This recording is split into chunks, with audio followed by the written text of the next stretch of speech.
आएगा वेंदा पाकिस्तानी फैमिली तो कैसे आप सब, मेरा नाम आजाद है। तो भाई साहब चंद्रयान 3 के लैंड करने के बाद प्रज्ञान रोवर निकल चुका है और उसने अपना काम शुरू कर दिया। बहुत ही बड़ी अपडेट निकल कर आ रही है, जल्दी से वॉच करते हैं आखिर भाई साहब किस तरह से उसने अपनी काम शुरू कर दिया, मूवमेंट शुरू कर दी। तो काउंट ऑन करते हैं स्टार्ट।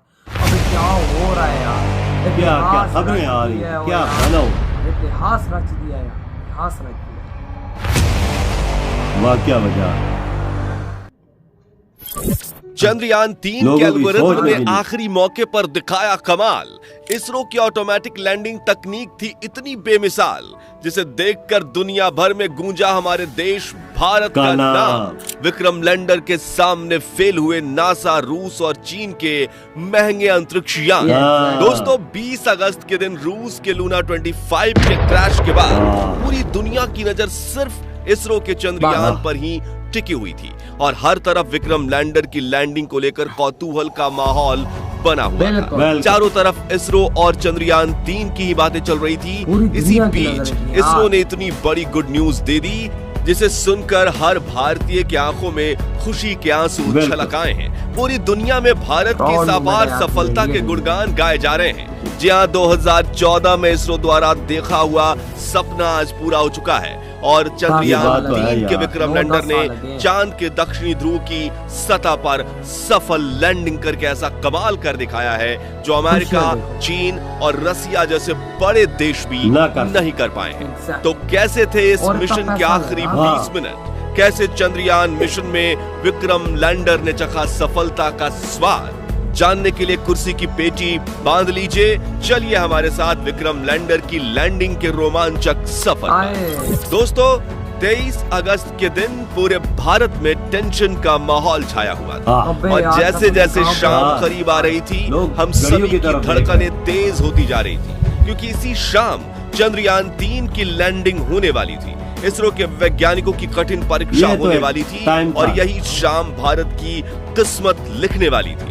इसलिए शाम के 5:20 पर जब इसरो ने चंद्रयान 3 की लैंडिंग का लाइव टेलीकास्ट शुरू किया, तो 140 करोड़ भारतीय अपने मोबाइल और टीवी स्क्रीन के सामने नजरें बढ़ाए बैठ गए और प्रधानमंत्री नरेंद्र मोदी भी साउथ अफ्रीका से इसरो के साथ लाइव जुड़ गए थे और सभी उस पल का इंतजार कर रहे थे जब विक्रम लैंडर की लैंडिंग शुरू होने वाली थी। इंतजार के इन घड़ियों में हर एक पल 1 घंटे के जैसा मालूम पड़ रहा था, लेकिन आखिरी में वो पल आ ही गया जब विक्रम लैंडर की लैंडिंग शुरू होने वाली थी, जिसे देखने के लिए सिर्फ भारत ही नहीं बल्कि पूरी दुनिया के लोग उत्सुक थे। और इस मिशन को लाइव देखने से भारत के दुश्मन देश यानी चीन और पाकिस्तान भी खुद को नहीं रोक पाए थे। तो आखिर क्या हुआ आखिर के उस 20 मिनटों में, जिसके बाद चंद्रयान 3 ने इतिहास रच दिया? जानने के लिए चलिए चलते हैं विक्रम के साथ मून लैंडिंग के इस रोमांचक सफर पर। तो शाम के करीब 5:44 पर चंद्रयान 3 अपनी कक्षा में लैंडिंग की तैयारी करते हुए 6048 किलोमीटर प्रति घंटे की रफ्तार से दहाड़ते हुए आगे बढ़ रहा था। तभी इसरो के मिशन ऑपरेशन कॉम्प्लेक्स में बैठे चीफ एस सोमनाथ ने आखिरी बटन दबाया और इसके ALS यानी ऑटोमेटिक लैंडिंग सीक्वेंसेस को एक्टिवेट कर दिया। यानी कि अब विक्रम लैंडर अपने आप खुद को कंट्रोल करने वाला था और इसरो के वैज्ञानिक बैठकर बस इस खूबसूरत नजारे को निहारने वाले थे।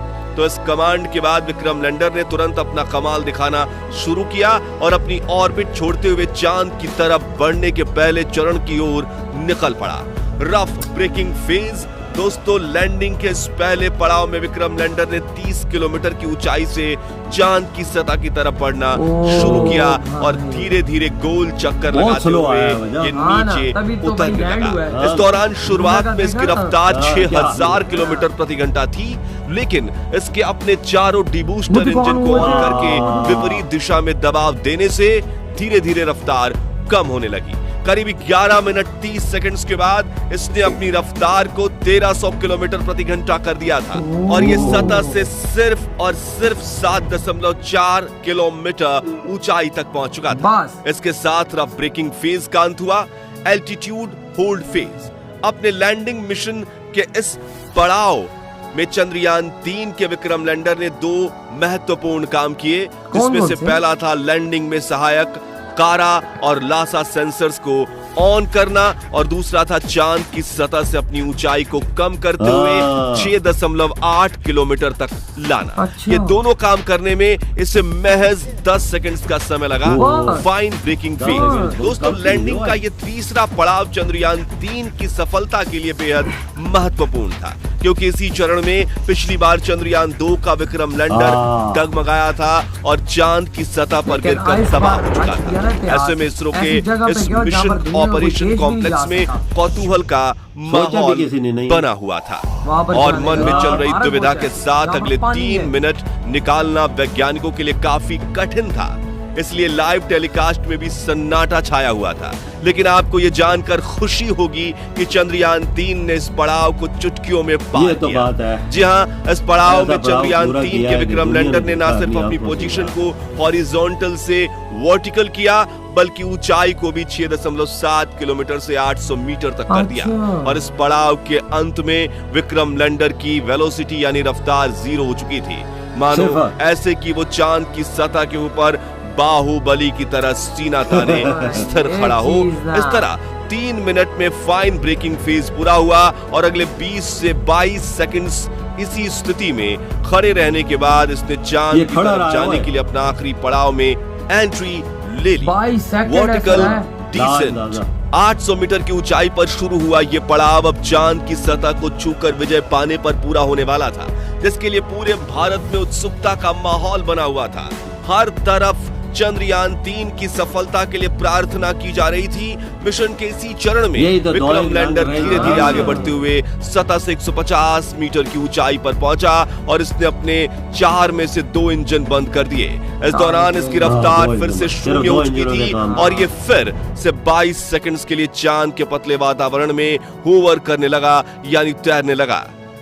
इसी बीच इसके अंदर लगे 11 कैमराज और 9 सेंसर्स लैंडिंग के लिए सही स्पॉट ढूंढ रहे थे। और आपको यह जानकर हैरानी होगी कि चंद्रयान 3 के ऑटोमेटिक लैंडिंग सीक्वेंसेस एल्गोरिथम और इसके सभी उपकरण ने साथ मिलकर रियल टाइम डेटा स्टडी करके सिर्फ 20 सेकंड्स में निर्णय ले लिया। और अगले 20 सेकंड्स में जैसे ही हमने पलकें झपकाई तो विक्रम लैंडर चंद्रमा की सतह पर सीना ताने खड़ा था। इस ऐतिहासिक जीत से जिससे पूरा भारत तालियों की गड़गड़ाहट से गूंज उठा और हर तरफ उमंग और उल्लास का माहौल बनने लगा। लोग एक दूसरे को बधाइयां देने लगे। भारत के दुश्मन भी इसरो की इस अपार सफलता को देखकर जलकर राख हो गए। दोस्तों, चंद्रयान 3 की ये जीत भारत के लिए इतनी ऐतिहासिक इसलिए थी क्योंकि इस मिशन के साथ भारत ने वो कर दिखाया जो पूरी दुनिया का कोई देश नहीं कर पाया।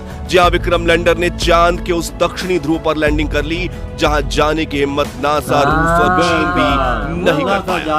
यानी इस कामयाबी के साथ भारत दुनिया का वो पहला देश बन चुका है जिसने चांद के दक्षिणी ध्रुव पर फतह हासिल की है। इतना ही नहीं दोस्तों, आपको ये जानकर गर्व होगा कि जहां नासा के अपोलो 11 मून मिशन का बजट 3000 करोड़ रुपए था, रूस के हाल ही में फेल हुए लूना 25 का बजट 1600 करोड़ रुपए था। वही चीन के चांग ई मिशन का बजट भी 2000 करोड़ के पार था। इसरो ने वही काम सिर्फ 615 करोड़ में करके दिखाया। इसलिए दुनिया भर की स्पेस एजेंसीज में इसरो के नाम की जय जयकार हो रही है। वही अमेरिका, रूस और यूरोप जैसी स्पेस एजेंसी जो शुरुआती दिनों में इसरो की तरफ देखती तक नहीं थी, वो सभी स्पेस एजेंसीज आज इसरो के साथ स्पेस मिशन करने के लिए लाइन लगाकर खड़ी है। सोचिए, इससे बड़ी गर्व की बात आखिर क्या हो सकती है। साथियों, चंद्रयान 3 मिशन की सफलता को देखकर साउथ अफ्रीका में बैठे प्राइम मिनिस्टर नरेंद्र मोदी भी खुशी से गदगद हो गए और उन्होंने अपने भाषण में इसरो के वैज्ञानिकों की जमकर प्रशंसा भी की। साथ ही उन्होंने इसरो के वैज्ञानिकों को बधाई देते हुए कहा कि आज के दिन हर भारतीय अपने घर में उत्सव मना रहा है क्योंकि भारत अब चंद्रमा पर है। दोस्तों, अगर आपको चंद्रयान 3 का ये रोमांचक सफर पसंद आया, अरे इधर ये वीडियो खत्म यार। ये ऐसा सफर है कि ये पूरी दुनिया में याद रह जाएगा हमेशा के लिए। और भाई याद रखो, ये तुम लोग याद रखना कि जब भी कोई देश ऊपर जाएगा तो भाई सबसे पहले अब भारत का नाम लिया जाएगा कि भारत जाने वाला पहला उस मुल्क जगह पे पहला मुल्क है जहां पर नासा भी जाने से डरता है, जहां पर चाइना भी जाने से डरता है, जहां पर रशिया भी नहीं जा सका। अबे यार 16-16 हजार करोड़, 2-2 हजार करोड़, 20-20 हजार करोड़, 20,000 करोड़ लगा कर भी ये लोग उस जगह पर नहीं जा रहे। इंडिया 600 करोड़ लगा के 6,000 करोड़ लगा के 600 करोड़ लगा के पहुंच गया लाला। अंदाजा लगाओ कितना कम बजट में। अबे यार कहाँ 600 करोड़ और कहाँ 20,000, 100,000, भाई 16,000 करोड़ यार। रशिया और भाई कमीशन साहब देख। आके सीखो इनसे कुछ, और आके सीखो यार, हर चीज पैसे से नहीं ली जाती, कोई चीज मेहनत से होती है। और देखो मेहनत इन्होंने की और पहुंचा दिया ना उस जगह पर जहां पर तुम्हारे बापों ने भी नहीं सोचा होगा कि भाई हम लोग वहां पर लैंड ये मेरी बात याद रखना, ये सारे आएंगे इंडिया के कदमों भाई में, आ इसरो चुके के पास हैं, आएंगे, आ चुके हैं हाँ। भाई साहब आ चुके हैं। और भाई उधर क्या कहते हैं भाई, वहां पर रोवर भी निकल चुका है भाई चांद की जमीन पर, उसने भी अपना काम शुरू कर दिया, शुरू कर दिया वहां पर। अब वो देखो ना 15 दिन में क्या क्या वहां से लेके आता, आज पूरी दुनिया देखेगी। 600 करोड़ में भारत, मैं कहता हूँ बिलियंस ऑफ डॉलर्स का सामान नीचे लाएगा। और ये पाकिस्तानी बोलते हैं ना, ये कल देख रहे तो साथ जल भी रहे थे, और ये कहते हैं हम चांद पर जाके क्या करेंगे, तुम लोग 15 दिन रुक जाओ पाकिस्तानी, सिर्फ गिने गिनाए हुए इन 15 दिनों के अंदर भारत के अंदर बिलियंस ऑफ डॉलर्स की बारिश हो जाएगी, बरसात होता, तुम लोग खुद देखोगे अपनी आंखों से, ना हुआ तो मेरे मुंह पे थप्पड़ मारना तुम लोग। और ये हकीकत है, जब वहां से वो जो चांद की मिट्टी, वहां से पानी का कोई ऐसे मेटल्स लेकर आएगा ना, जब उसके बाद भाई बाद में इन्वेस्ट जापान जैसा देश भारत के पास आगे कि भाई हमारा भी लैंडर वहां पर भेज, मेरी तेरी बड़ी मेहरबानी होगी भारत।